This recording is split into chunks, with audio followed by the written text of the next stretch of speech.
Last week was our week 1 of relation slips, and it was so powerful. We really were able to lay the foundation for what our relationships should be really based on, and that's God's word and his wisdom. And so without it, we can expect to fill our lives with healthy, lasting relationships. So I was so excited we were able to build that foundation last week. And today I really feel like it's going to be a powerful word, whether you are single, married, engaged, divorced, whatever stage of life that you're in, I do believe that tonight could be for you. So I'm praying that, believing for that. This past week, we got to answer some relationship questions on Instagram. It was actually pretty fun.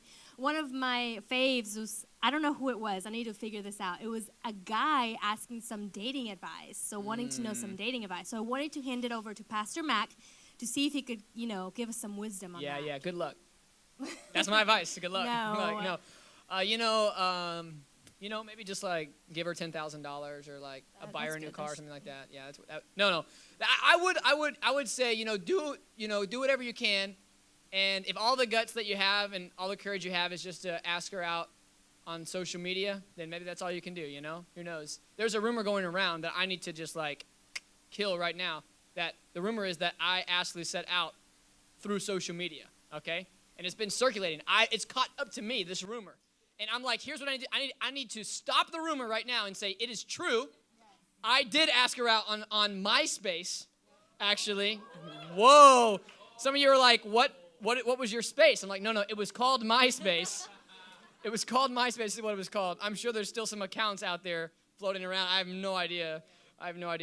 But yeah. I just said to her, and this may be for that single guy who's looking for advice, I said, yo, girl, you fine. And there was more that was going along with it, I'm sure, but that's probably a direct quote out of the message. The sad thing is that it worked. Yeah, she messaged me back. I was like, well, the Lord's favor, no. Well, no, that was back when sliding into the DMs. Yeah, like a Victoria for that somebody one. Somebody help me. Wasn't even a thing. So he did that, and I was like, yeah, all right, good job, babe. Mm-hmm. We're before your time there. Another question that I want to talk about tonight is, how do you know if they're the one? Bum, bum, bum. Because the reason I want to talk about this is because so many people ask it. Also, if you're in a relationship or you're not, at some point in your life, I know you've asked this question. How do I know if they're the one? And why I want to talk about it tonight is because everyone's got something to say about it. The world has something to say about it. Your friends got something to say about it. There's magazines that got something to say about it. So why not the church talking about it? Right. And why are we not going to turn to the Word of God to see what he says about the one? Right. So really that takes us to our first point, which is, have you found the one? Air quotes. I went ahead and typed into, Google, the knower of all. And it's like, hey, finding the one is probably what I typed in. And what came up is like before all the articles that everyone has posted, like Google had like its own thing. It's like, I'm Google, I know everything. Like, here's what I have. It's not even an article. It's just like, it's straight from Google. And it says, you found your soulmate when you just know it. And I'm like, I was looking for help, Google. What the heck, man? You just know. So here's the thing. That would mean that if you're in a relationship and you just know it, then you just know it. And it's like, uh-oh. You have crossed paths before. So that means if you meet someone and you haven't crossed paths before, nah, that's not the one. So what about the first time when you meet them? You have to meet them twice, I guess. It's like, hey, nice meeting you. I'll see you tomorrow. It says, your souls meet at the right time. What does that mean? Like, your souls meet at the right time? Like, hey, tomorrow, Tuesday, 10 o'clock, our souls are going to meet. Our souls are going to meet. You hear the other, there were several, this is the last one. You hear the other person's silent thoughts. That's creepy. I hear your silent thoughts, babe. It's like, what are silent? I hear them? So if I don't know what you're thinking, then obviously you're not the one, Or I'm not the one, who knows? And those are all kind of like silly, but really that's on the internet. So I also wanted to do my own research. It's funny that he Googled, I Googled also, and I was like, I'm going to get to the bottom of this. So I typed, how do you know if he's the one? And like I did so much, like went through so many articles, and I found one that says signs to know if he's the one. So I'm gonna read to you the top 5 signs to know if he's the one. I hope you're gonna not take these notes. I'm just kidding. Take them and number then cross 1, them out. he will support you. So if that's all you got right there. I'm like, that sounds pretty good. We want a man that will support. We want to, you want one that supports you. I want somebody that supports me. But then I kept reading, and it says, when you're up all hours of the night, cramming for an exam or trying to meet a work deadline, he'll be right by your side, cheering you on, making your 3rd pot of coffee, and rubbing your back when you need a 5-minute break. And I'm like, that may sound nice, but that is not a realistic sign to know that somebody's supporting you. And if that's what you're basing it on, good luck. Okay, number 2, he really listens to you. I'm like, this is good also. Surface level, you want somebody that listens to you. But then I also kept reading. It says, the one will never forget what you say, when you say it, or how you say it. Come on, married people. Babe, you're a Come on, terrible listener. I would have lost my wife. You don't remember how I said it yesterday. What did you just say? Say it again. Hold on, I didn't hear you. No, okay. Number 3, there are no boundaries in your love. This one's just like, it's so cute. There's no boundaries. And it makes me like the Titanic, the Jack and Rose. Yeah, we're on the thing. boat. If The you water's haven't out seen there. The Titanic, yeah. Then the boat crashes. We die. So I'm like, this sounds pretty good, except for this is what it has to say. I'm not even kidding you. This is what it says. It says, if you can't fart in front of him, he's not the one. And I don't want to be the one. Too late. I'm just kidding. No, but Too I don't late, know too if I real. should be like, if I should be extremely disappointed that this has made it on the top 5 list to know if he's the one, or I should be extremely excited. I'll let you know later. Okay, number 4, you weren't looking for him. It just kind of happened. Maybe. I'm just gonna leave that one right there. Number 5, your fights never last more than a few minutes. When you fight, you can't help but crack a smile in the middle because your person just makes you that happy. It's like it's impossible to fight because we're so much in love. I just love you so much. No, where are my married people in the room? Come on. All right, what do you think about I'm this? married too. Yeah. You think it's a good idea? It's You think nice. we should like It's base cute. our relationships on this? David's been married. David's been All right. married 2 months. He's like, no. No. It gets deeper as the longer the marriage. No. Okay, so where are all my single people in the house? Come on. Woo, Come woo, on. take a look around. Yeah, Yeah. maybe get Find some somebody you like. numbers. Raise your hands. Maybe there's someone out there for you right now. No, but for real, what this list is going to do is not lead you to the one. It's going to lead you to disappointment. Wow. And the problem is that is where the world wants you. It wants you to be disappointed over and over again, because if you can lose, then they can win. The moment that you're like, well, this dating app didn't work, let me get the next one. And let me get the next one. This is not working over here. Maybe let me get a book. Yeah, there's lots of relationship books out there. Maybe let me get one of those. Tonight, I don't want to leave you there. I don't want to leave you disappointed. And the Lord doesn't want to leave you there. So what I'm hoping to do is that we can turn our focus from, looking for the one, and then we can turn our focus to, you can either, where is my point over here? Number 2. You can look for the one, or you can become the one.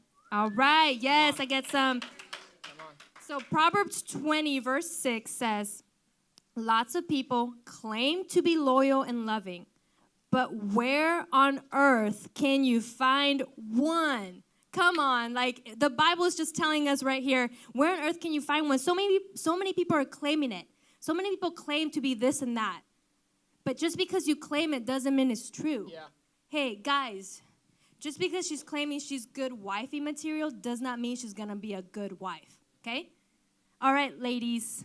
Just because the man says, I'm so faithful and loyal, you're my only boo, there's no one but you. You don't know what's happening after dark in his bedroom. Right. I like that, the only boo thing. Okay, but here you go, fellas. Okay, so she says, I'm so chill. I don't need roses. I don't need to go on dates. I can just hang with the bros. And they're telling you all this stuff. You're like, okay, this is a cool girl. And then you don't know what she's doing over here talking to her girlfriends, complaining about you, saying how he never takes me out on dates. He doesn't do that. He doesn't. Yes. So you can claim it all you want. That is just not going to make it true.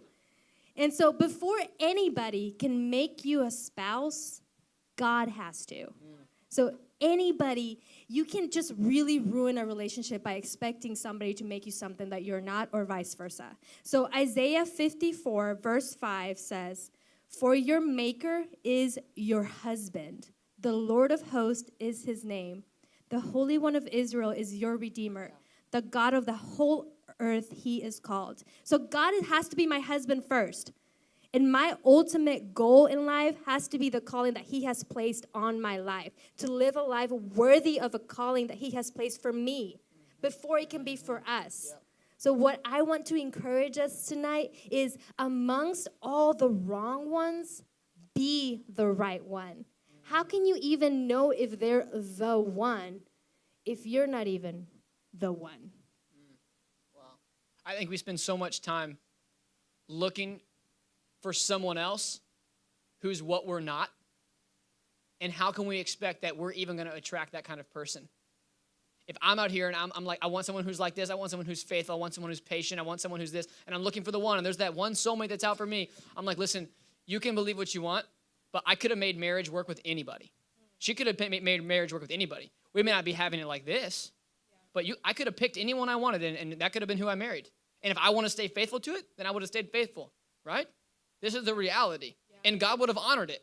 It wasn't like I had to hope and take all the right steps. And if I don't make one wrong step, but if I make a wrong step, then I'm going to miss out on the one that God has for me. It's like, here's the thing: you have to let God begin to make you who He has for you, so that you can bring the fullness of that into the relationship. Amen. It says in this passage, it uses the word redeemer, that God is our redeemer. In Ephesians chapter 1, verse 7, He calls us redeemed because He is the redeemer. And so what He's saying to us is not that, hey, will you go out and find the one, and when you find the one, then everything's going to click, everything's going to come together, everything's going to start working out because you found the one. He's saying, no, I call you redeemed. I'm making you the one. You're my child. Who do you want? Who do you want to be with? What do you want to be like? What kind of things do you want in your life? Do you want to be more like me? Because I'm the God who redeems. So every bad decision I can turn into a good decision. If you'll trust me. If you'll let me do the redeeming. But we're out here like just working hard, acting like we're going to find us the one. If I just do this and I just do that. No. The reason that Liseth and I have a great relationship, the reason that we're married is not because I was so diligent to look out and find my soulmate. The reason that we're married is because I prayed daily that God would bring me the wife, not that I wanted, but that I needed. Yeah, that's good. That I needed. He knew. I didn't know. Yeah. So it was a popular thing when we were like dating around that time to like make a list, and it kind of still is, like make a list of the characteristics you want in a wife. Checking it twice. Yeah, check it twice. So like I want her to be hot, and like hot, and then good looking, fine, whatever you put on your list, And what I realized quickly when I put it on the list is I'm just making like, this is my list of what I want. It's like, I don't even know what I need. I don't even know what I want. Like, first of all, I made the list and then I realized I wasn't any of those things. And I'm like, this is a problem. Yeah. Like, I want someone who's patient. I'm not patient. Wow. Right? I want someone who's gentle and I'm over here being rough. And it's like, how am I going to let the Lord work in me before I'm out there trying to find someone who's going to complete me? And it's like, no. It's God that completes me, which brings us to point number 3. Point number 3 is 1 times 1 equals 1. And a lot of times our expectation is that when I'm a 1 and she's a 1 and we come together, we got a 2. It's like all of a sudden things are going to get better. And I'm like, no. Some things are going to get harder because you had some baggage that you brought into this relationship that before God was just working on you with, and it was just you and you trying to deal with your imperfection. But now I took all of my imperfection and I dumped it on her, and now we both got to deal with it. And you're over here saying, I need a wife so bad. And it's like, oh, really? You want someone else to deal with all the crap that God's trying to work out in you? Why don't you work it out on your own? Some of it, okay, we're not going to be perfect, but why don't you let God work out some of that so when you do get married, you got 3 less bags than you have now? That's good. That's good. But we're over here just romanticizing and fantasizing and dreaming and in fairy tale land about what marriage is going to be like. Here's the deal. We were in a fight on Saturday, man. And I was telling her in the middle of our fight, I was like, man, I got to keep my eye on you because I don't want to turn my back because you might hurt me while I turn around. I said, what, am I going to stab you or I something? said, no, you're not going to stab me because I'm looking at you. I'm not turning my back. It's like, this is real life, man. And we are slow to anger. We are quick to forget. We want the Lord to restore. But we're humans. And so if I'm going into this thinking that she gets my pain, she understands me, she knows my inner thoughts, it's like, ain't nobody know your inner thoughts. You don't even know your inner thoughts. You don't even know. You thought the Lord was leading you and you had stomach pains. You don't even know what that is. It's like, you're talking about someone else know your inner thoughts that you don't even know. And we have to set this expectation. 1 times 1 is 1. Nobody can, will, or even wants to try in real life to complete you except for Jesus. Amen. That's the only one. And so to my married people, to my engaged people, to my dating people, to my single people, it doesn't matter what stage you are in the game, where you're at. We've been married it'll be 7 years this summer. We've been married for 6.5 years. And that's a short time to some, it's a long time to some. It just depends on where you're at in the stage, you know? But in this time, only has it been amplified what I already knew, that only God can complete me.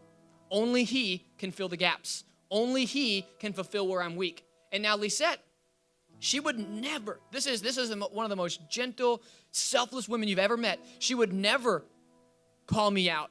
People be like, I want a girl who calls me out. I'm like, I don't. That sounds painful, all right? But being in close proximity with her, you know. She makes me better. She doesn't have to call me out. I don't have to be at dinner and she's like, you stop talking like that. It's like, no, that's not what needs to happen. In private, she can tell me. She can say, hey, this and that. But these are the things that begin to come out in marriage. And if you're going into it hoping that what she's going to do or what he's going to do is complete you and make you better, it's like, no, I feel like sometimes I'm worse.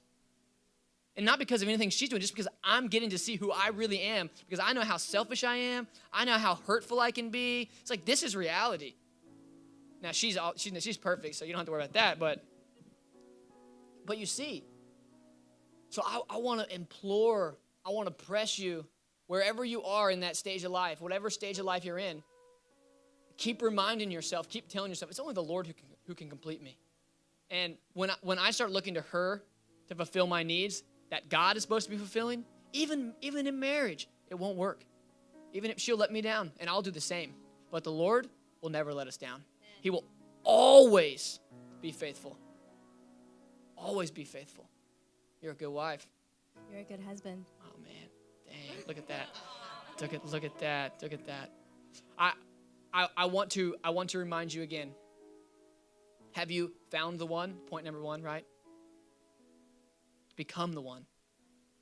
God has called you redeemed. He has called you child. We just sang it. It's the joy that flows out of our hearts when we step into the identity that He has called us as a child of God, that we are redeemed. And so all of a sudden, my standards for somebody that were so low that I'll just take any man who has a job, and if he kind of is okay with going to church, then I'll take him. All of a sudden, my standards should be high. Because I'm a child, I'm a daughter or a son of the King. And He said, who I'm with, we're going to be changing the world. So I'm looking for someone that I'm like, wow, like, I'm not looking for someone like, oh, I guess he'll do, I guess she'll do. No, you are the one. He calls you the one. He calls you redeemed. He calls you righteous. He calls you holy. And what He says is truth, not what you do. What God says you are is more true than what you do. Yes. And when we walk in that, we don't need somebody to complete us. We don't need somebody to complete us. God completes us. So then when we find somebody, we've already learned, or at least began to learn, what it is to be complete. And then what I bring into the relationship is all of who I am, instead of part of who God made me to be and hoping she's going to be the other part to fulfill all my areas of weakness, all my gaps, all the thing, and vice versa.